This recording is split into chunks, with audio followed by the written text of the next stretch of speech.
practice. His hood flew up, smashed his windshield.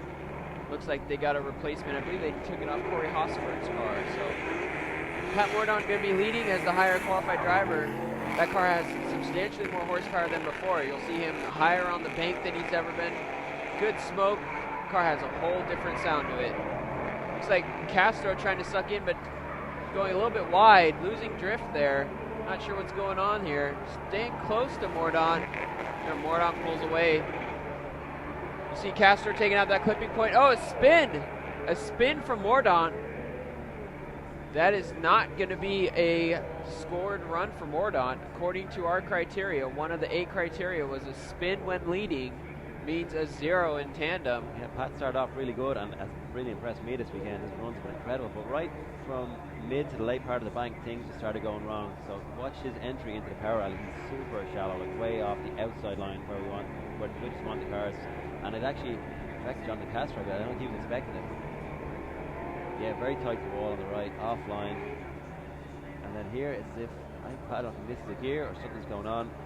And definitely affects Castro behind them, but the nail in the coffin, I think, is a spin by Pat Mourdant. But he didn't, as soon as he was coming down off that bank, it did not look right. He did not look comfortable, and I think he was fighting the whole way through that infield. He just, if you don't come down with the right line off the bank, it really affects your momentum through the whole infield. And I think he was trying to recover right from the get-go as soon as he came down, way too close to the right side, over by barriers. It'd be interesting to see how the judges score that follow run from Castro, because there definitely was some corrections, definitely some understeer. Whether it was caused by Pat's irregular line or it was just his own doing, we'll have to see. But definitely the last turn might be the defining factor, I think, in that one.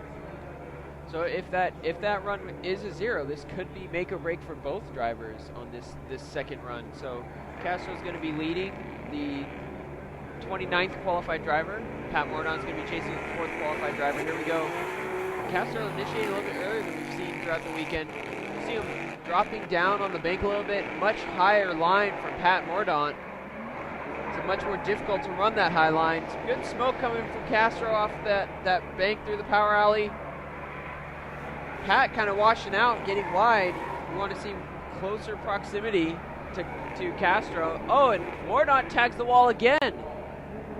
Mourdant unable to finish that run in drift. That could potentially be considered a 0 as well. I think Castro had a pretty smooth run overall. Yeah, like Pat was awesome on the bank right here.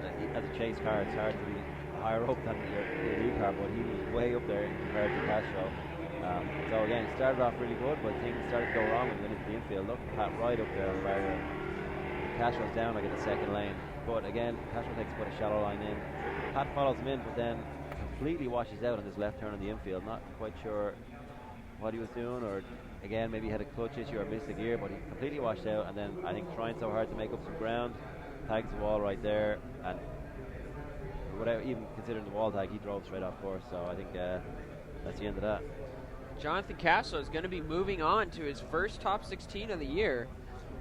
Again, Castro from the Dominican Republic. You can see the thumbs up from the finish line guy, Mr. Sesso. That's a great result for Castro, I think it really is. He struggled, I think, in the early